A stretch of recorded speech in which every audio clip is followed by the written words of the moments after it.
Up next on Art Rocks, a Lafayette artist channels one of the greatest painters of all time. I studied Rembrandt the most obsessively because he's like the pinnacle of painting. His compositions were genius. We explore the process of fusing metals to form wearable sculptures. I think it's really wonderful to help broaden what people's definition of jewelry is. Revisit one of Las Vegas's original dynamic duos. I think that by doing a project like this just reintroduces it to new generations. I think they're going to appreciate it as well. And meet an artist who draws on twin passions, art and sports, to resurrect unforgettable moments. Know what figures to put in what poses, and that there's a lot of trial and error in that. It's all ahead on this edition of Art Rocks.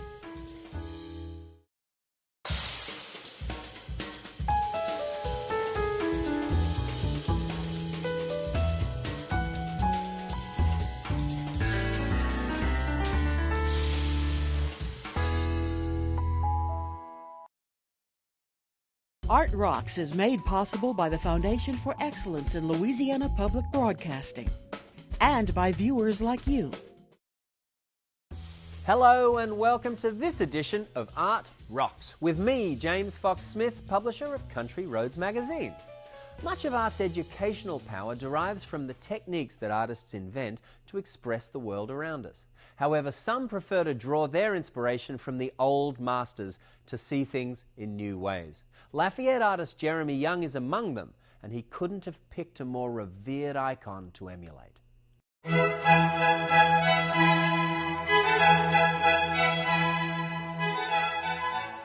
I studied Rembrandt the most obsessively because he's like the pinnacle of painting. He had this intimate knowledge of paint. Not only that, but he had great ideas. His compositions were genius. He turned out lots of paintings, just all complete masterpieces. You don't have to spend much time peering at one of Young's paintings to see that his diligence is paying off. His depiction of his mother's tea set is so precise that it almost looks as though you could pick up the teapot and pour yourself a cup of tea. To achieve this look, Young has studied every aspect of the works of artisans from the Baroque period, even down to the way they prepare their canvases and wooden panels. Panels require more work, but he likes their sturdiness. Get rabbit skin glue, some gesso. You have to prepare the rabbit skin glue, mix it with water, heat it, let it gel, mix the gesso, and then you paint a layer onto your panel. Let it dry, sand it smooth, paint another layer, sand it smooth. Do that about 4 or 5 times. And then I do the imprimatura, which is basically it's a colored layer. And depending on what you're painting determines what color you're going to use. Young says he always knows exactly what he's going to paint before he dips his brush into any color. With still life, Young positions each item exactly as he wants to paint it, and makes sure the lighting is also just as he wants it. I put a lot of thought into the idea. I look at a lot of old master compositions and everything, and I'll do some sketches and stuff, some drawings, and make sure I get my composition right. With what he considers the ideal setup and rough drawings on his canvas, the artist begins the process of adding many layers of paint, but only after the preceding layers have dried. The reasoning behind that is depth. When I look at, go to a museum, and I look at old masterworks, there's a depth to those paintings that's uncommon today. The reason they have depth is because they did them in layers. As the project builds to the final layers of painting, Jeromy says the work takes on more definition, but it also gains a protective layer. Glazing and scumbling, that's a lot of your aesthetics go on at that time. A lot of your more brilliant colors and everything. You can do some retouching after that, but that layer is going to be high in oils.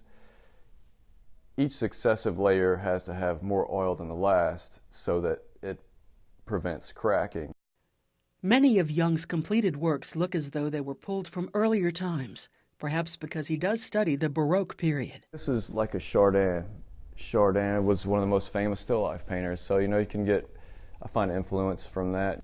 Walnuts he would use sometimes and stuff, Some of it's like figs in a jar is more, something that represents us around here. Young paints oysters, something art lovers in South Louisiana enjoy more of more often. One of his oyster paintings is drawing fans nationwide.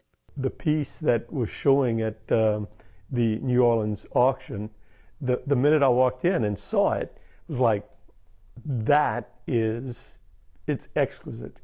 The exterior of the oyster shell is so unattractive and rough and those brown colors, but then on the inside, the pearl and the luminescence, when you see the pieces, you get to see the sort of the ugly side of the oyster, but the beautiful interior. But that's not Ken Duette's favorite Jeromy Young painting. The way the oak trees flow here in South Louisiana with the moss on them and everything, he captures those so well. The piece in particular that I like and that I have has that singular oak tree with the moss in it, and it just makes me feel very comfortable, very at home. And then, of course, the cattle. Growing up, a country boy, we had cows and we'd milk cows and stuff like that. The young artist also does portraits. He admits they can be quite challenging. It's the most difficult thing to do, and it's something you have to constantly study, you know. And it's very aesthetic at the same time. You can't fake a portrait. You have to get everything pretty much just right. I wanted to give something very special to my niece. When I started looking at what exactly I wanted, I decided I wanted a painting of her and her future husband. And at that time, I came to Jeromy and asked him if he would do it, and he did. He did one when she got engaged, and he did one after her wedding, and both of them are just absolutely beautiful. Jeromy says he started painting at about 9, but by then he had already spent a few years perfecting drawings of his dog and some landscapes. By the time he was 18, he was getting small commissions. And my mom, you know, at work, she'd say, "Hey, my son's a painter." People might be talking about getting a portrait or something painted. Then they would call me up and ask me to do it, and I would do it for this very inexpensive, this low price. In addition to painting, Young runs his own gallery, which doubles as a frame shop. I also enjoy promoting local artists, and I'm glad to be able to give them a place to hang their work. At some point, I will commit more to painting. That's where I want to be. Framing, I can't give that up. Framing can be expensive, and it's expensive for a reason. It's expensive for me to get the materials to make the frames, but I have access to any frame that I want, so I can frame my paintings wherever I wanted.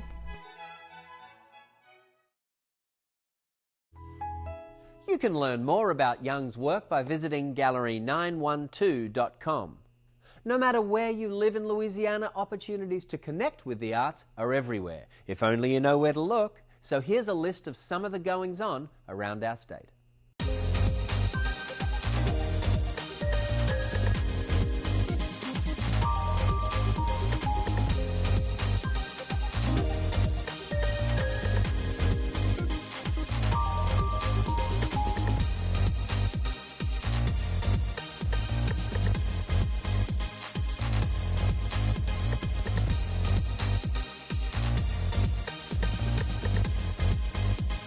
To learn more about these and other events in Louisiana, visit the website at lpb.org/artrocks or pick up a free copy of Country Roads magazine.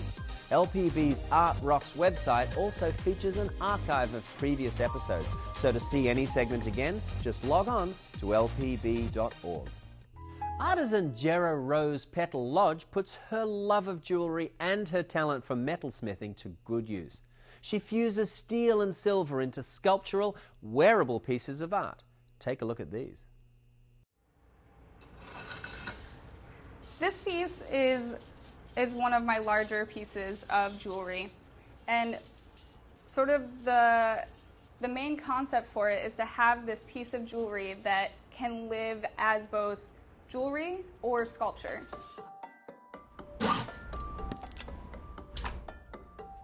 I would say most of what I make falls into sort of contemporary art jewelry or studio jewelry. And I know that format can be a little intimidating because it doesn't look like what a lot of people consider to be jewelry.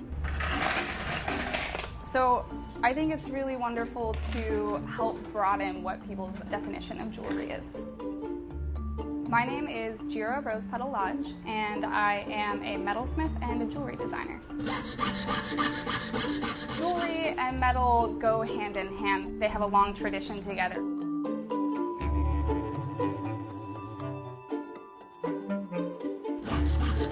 I'm really inspired by the process. I love just starting with a material. Maybe I'll have a shape in mind, but to just start with that material and see where it sends me.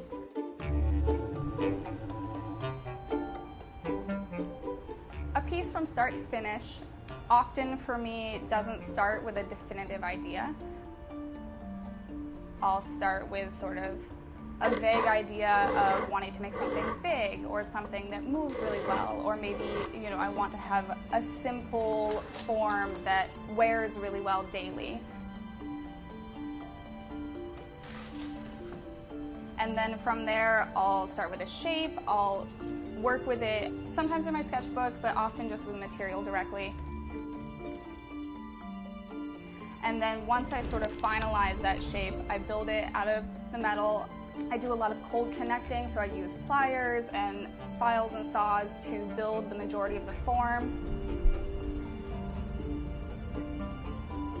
Usually there's a little bit of soldering, and then I'll go through cleanup stages, which is a mild acid that cleans off the oxides from soldering. And then from there, I will apply color using spray paint or traditional chemical patinas. So often our jewelry, when we wear it during the day and then when we take it off, it goes in the jewelry box, or, you know, it gets put on the counter in our bathroom and then we don't look at it again until we put it on the next time. And with a piece like this, and I feel like also with my smaller pieces, it gives you the opportunity to have a piece of jewelry that you continue to interact with even when you're not wearing it. When I see people come into my studio and, you know, something catches their eye and they immediately, like, they know they can pick it up. It's meant to be interacted with. It's meant to be worn. And so they pick it up and they put it on. And watching somebody, you know, develop that personal connection with and fall in love with that piece of jewelry, that's what happens with the small daily pieces, and that's just the best part.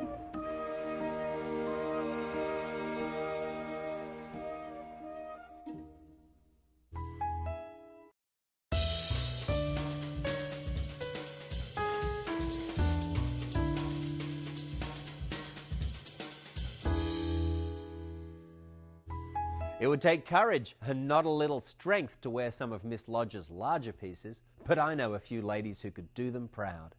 Find out more about Lodge and her sculptural jewellery by visiting jeralodge.com. Now, in the 1950s and 60s, the team of Louis Prima and Keely Smith was a swinging musical powerhouse on the Las Vegas Strip. They were known for his high musical energy and her deadpan responses. The duo became the act that would later influence Sonny and Cher. Louis and Keely Live at the Sahara is a new production about their lives. My mama taught me, never stop smiling. Never do a bad show. And rule number one, always listen to your mama. Oh, midnight. Showtime. When the music hits you, you can't help but start tapping your toe because these musicians and Louis Prima and Keely Smith were great. Angelina, I adore you. Louis and Keely Live at the Sahara is really a musical play. It's very much a Star is Born story because Louis Prima was a huge music force in America.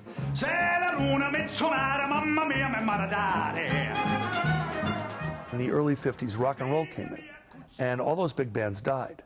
But Louis Prima's motto was, this cat's got 9 lives.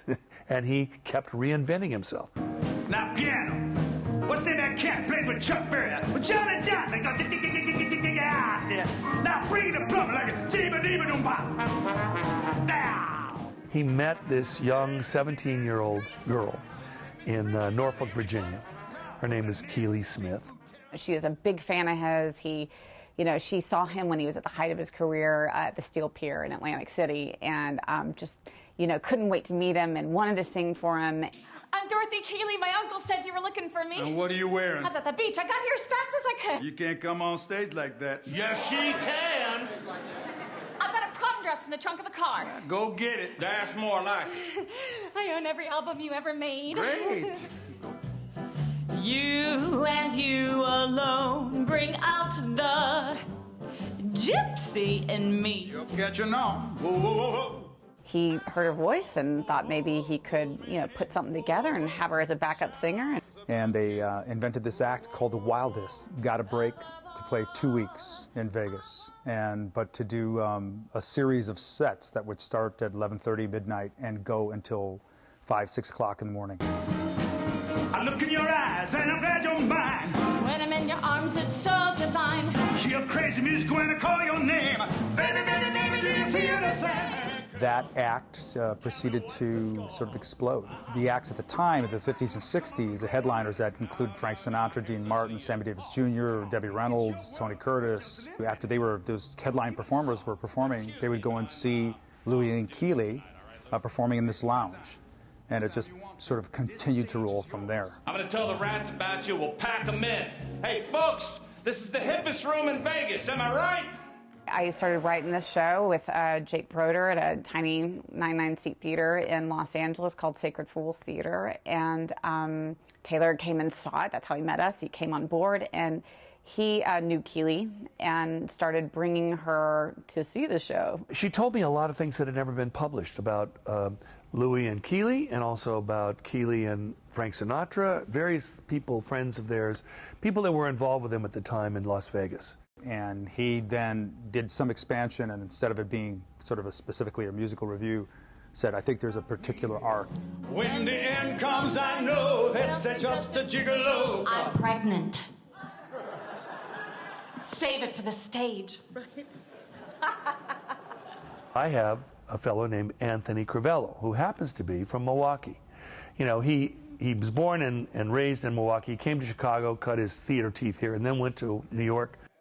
It's really kind of a privilege to portray a man like this. I mean, not only because of my background, my heritage, but also because it's the complicated character, many layers I'm still discovering. I'm not trying to do an impersonation, rather to create the essence of who this gentleman was. You're looking at language, how he spoke, certain body posturing, how he moved.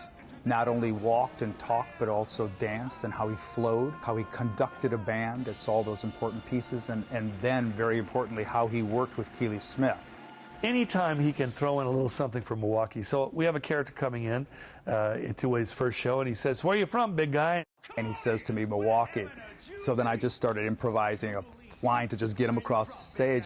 Milwaukee. Oh, I like that Blatz beer.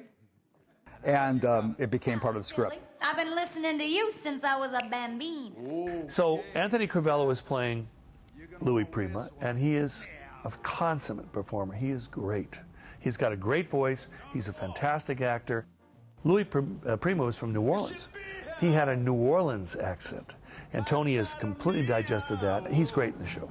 Then I joined in matrimony with a girl who serves Spumoni, and Angelina will be mine.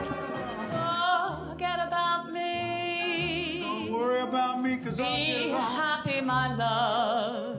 Keely is another indelible character. She's got such a great voice. She had such amazing style. And Vanessa Claire Stewart, she's from New Orleans. She grew up listening to Louis and Keely. Louis Prima was a native son of New Orleans, and she loved the story. She understands Keely, and I must say, Keely saw her in Los Angeles do this role and put her seal of approval on her, which is a big deal. Oh, black magic has me in its spell. Oh, black magic that you weave so well. The reason we're here is that Keely Smith said Chicago was her and Louis' #1 venue. For some reason, their music clicked with the Chicago audience. And Keely said that when they were here, they just stayed and stayed and stayed, and people didn't ever want them to go, and she loved it. What you're going to hear in this show is a variety of songs from the Great American Songbook, but all done in that specific Prima or Sinatra style. Every time it rains, pennies from heaven. I think that by doing a project like this just reintroduces it to new generations. I think they're going to appreciate it as well. The music is just, whether you're young or old, it's just catchy, and I think there's just magic between the two of them that hopefully we are recreating. When you leave this theater, you're happy. You've seen something, you've been touched, I hope, by the drama of it, but you leave going, yeah, I was really entertained, and I think that's the goal.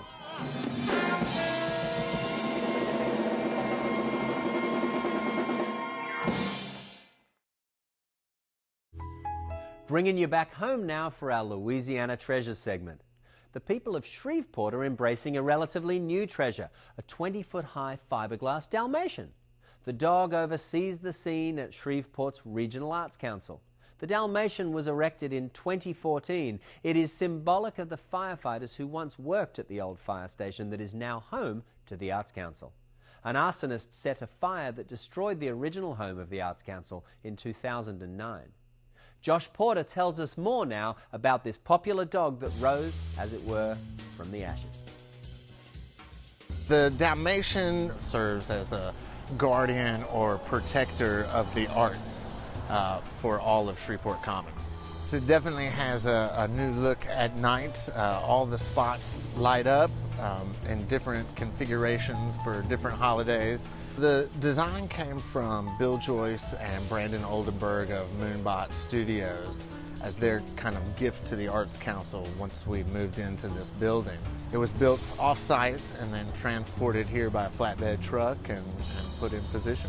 This dog is popular amongst everybody. I mean, you stand out here long enough, cars will either stop in the middle of the street and take pictures or get out and take pictures. 24 hours a day. I've been up here working late and walked out and there's been a crowd around the dog. You know, it is definitely a beacon. It has become part of the neighborhood and people seem to enjoy it. That Dalmatian is just one of the attractions that the Shreveport Regional Arts Council hopes will be bringing folks back to the historic Shreveport Commons area. Much of preservation and restoration here is being driven by artistic endeavor. Finally, the ancient Chinese philosopher Confucius said, "Choose a job you love and you will never have to work a day in your life." One Central Florida sports artist lives his life by that credo. David Blondell combines two passions, using his artistic skills to recreate some of sport's most memorable moments. What I do is I'm a sports artist. I do action portraits of players on different basketball teams primarily. I've done a lot of work with the Orlando Magic, and now I'm doing a lot of work with the University of Kentucky, where I'm from. How I put together a composition to bring it to life is you have to know what figures to put in what poses, and there's a lot of trial and error in that. As you're creating the composition, you do have to take into account a flow. Are you telling the player's story via their expressions, via their personality? I think a lot of that goes into a successful piece. The art process I use is quite tedious when you try to get the accuracy of a person's face. You have to be very accurate and careful with the drawing. As I'm closely painting someone's face, and I use a jeweler's loupe on top of their photographs, so I'll look at their picture, then paint, and go back and look and paint. And it's a very tedious back and forth process. It's like I'm looking into their eyes, I'm looking into their soul, and I'm getting involved, you know, not necessarily emotionally, but just as part of the project. You don't get the eyes and the rest of the face, you can't paint your way out of a bad drawing. And so for me, that's the key. It's just something I enjoy doing. I've been a big basketball fan, certainly growing up in Kentucky, you have to. It's almost law that you have to follow the big blue, but I am a passionate fan of that, and it translated to the Magic. That started a 10-year run, really, where I was a featured artist in Magic magazine. And that then led to them asking me to do some fine art portraits of their star players, primarily Dwight Howard at the time. And fortunate enough to meet Dwight many times. He's bought several of my paintings, and some of the other artwork sold in the arena as reproductions of those original paintings to the Magic fans, and that went pretty well too. In 2012, I went to New Orleans for the Final Four, and I ran into Coach Joe B. Hall, who was I knew when I was in Lexington, and he put me in touch with Coach Calipari and the UK administration, and it's just been great. I've been very lucky to do several projects for them now. The time can go from very slow to very fast, depends on what kind of flow you get into, or if you know you make any mistakes. Certainly, that's the beauty about painting. You can always go back and paint over your mistakes. The 2012 artwork, it took about 8 months, start to finish. And it was a very tedious process because I had a lot of faces to paint. We did about, I guess, 17 figures as part of that composition. That went very well, and I've just completed a one for their 1978 championship team, which Coach Hall led, and Jack Gibbons. And I was just very flattered when they asked me to do that commemorative print for them. When you sit back and look at it, okay, I think I did a pretty good job there. And then to have that validated by fan support and comments you get from people who are buying the prints, that makes all that tedious labor all worth it. There's just nothing like it in the world.